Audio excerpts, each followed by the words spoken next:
Die geloof waardeur ek lewe, saamgestel uit die geskrifte van Ellen White. Die hartse gemeenskap met God. Wag op die Here, wees sterk en laat jou hart sterk wees. Ja, wag op die Here. Psalm hoofstuk 27 vers 14. 'n Intensiteit soos nog nooit tevore gesien is, neem besit van die wêreld.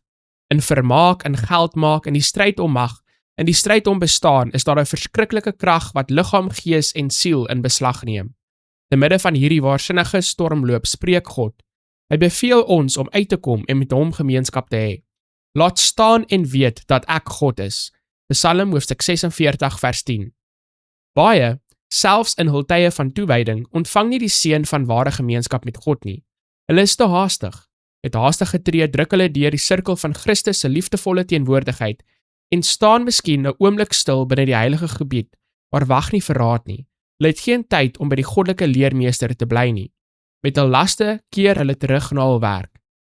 Nie 'n oomblik van stilte in sy teenwoordigheid nie, maar persoonlike kontak met Christus, om in geselskap met hom te gaan sit.